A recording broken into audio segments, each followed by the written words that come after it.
জাতীয় নাগরিক পার্টির যুগ্ম সদস্য সচিব এবিএম গাজী সালাউদ্দিন আহমেদ তানভীরকে নিয়ে তোলপাড় সৃষ্টি হয়েছে নেট দুনিয়ায়।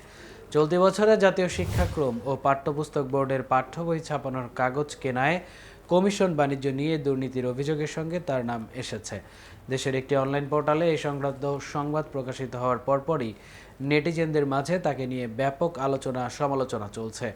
বিভিন্ন রাজনৈতিক দলের নেতারাও বিষয়টি নিয়ে ফেসবুক পোস্ট করেছেন, কিন্তু সোশ্যাল মিডিয়ায় তোলপাড় তোলা কে এই এনসিপি নেতা তানভীর, দাঁড়িয়ে থাকছে আজকের প্রতিবেদন এবং আপনাদের সঙ্গে আছি আমি মামুনুর রহমান।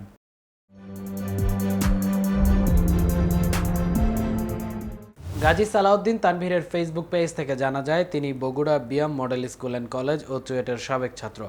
তাকে সার্জিস আলমের বিয়ের অনুষ্ঠানেও দেখা গেছে।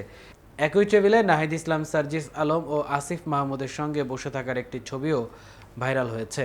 এনসিটিভির টাকা লোপাটের বিষয়ে প্রতিবেদনকে ইঙ্গিত করে সার্জিস আলম এক পোস্টে রাখাল রাহার বিরুদ্ধে ব্যবস্থা নেওয়ার আহ্বান জানালেও সেখানে সালাহউদ্দিনকে নিয়ে কিছু বলেননি। সার্জিসের ওই পোস্টের স্ক্রিনশট সহ এক পোস্টে সংবিধান সংস্কার কমিশনের সদস্য ও গণসংহতি আন্দোলনের নেতা ফিরোজ আহমেদ লিখেছেন, রাখাল রাহাকে যারা চেনেন তারা দুর্নীতি বিষয়ে এইসব ফালতু অভিযোগের ন্যূনতম পাত্তা দেবে না। এই ছেলে যখন ছাত্রলীগের হয়ে মাঠ কাঁপাতো, রাখালদা তখন হাসিনার শিক্ষানীতির বিপদ নিয়ে অল্প কয়েকজন লোকের সাথে বিপজ্জনক সব কর্মসূচি পালন করেছে।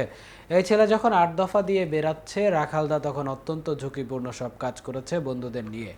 এসব বিষয়ে ফেসবুকে দুটি পোস্ট দিয়েছেন গাজী সালাউদ্দিন তানভীর। ওই দুটি পোস্টে তিনি বলেছেন, রাখাল রাহার মতো একজন নাস্তিকের সাথে আমার কিভাবে যোগসূত্র হতে পারে, এটা তো শয়তানও বিশ্বাস করবে না। এই সংবাদে উদ্দেশ্য প্রণোদিতভাবে আমাকে জড়ানোর বিরুদ্ধে আমি আইনি পদক্ষেপ নিতে যাচ্ছি। যে সাংবাদিকেরা আমার বিরুদ্ধে অভিযোগ এনেছেন কেউ একবারও আমার সঙ্গে যোগাযোগ করেননি।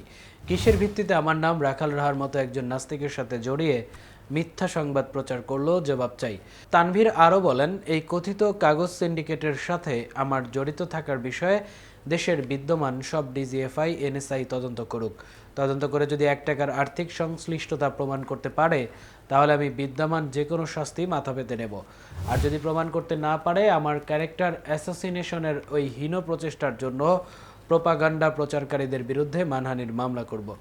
একটি গোষ্ঠী তার বিরুদ্ধে নেমেছে দাবি করে সালাউদ্দিন বলেন, রাখাল রাহার সঙ্গে আমাকে জড়ানো একটি নির্দিষ্ট গোষ্ঠীর চক্রান্ত। কথায় কথায় ধর্মকে প্রতিপক্ষ বানায় যারা, তারা নতুন রাজনৈতিক দলে একজন দাড়ি টুপিওয়ালার অবস্থানকে সহ্য করতে না পেরে ষড়যন্ত্রে লিপ্ত হচ্ছে কিনা সে বিষয়ে আপনাদের সচেষ্ট থাকতে হবে। এই ছিল এখনকার মতো। পরবর্তী ভিডিও দেখার আমন্ত্রণ জানিয়ে এখানেই শেষ করছি। এতক্ষণ কেটিভির সাথে থাকার জন্য ধন্যবাদ।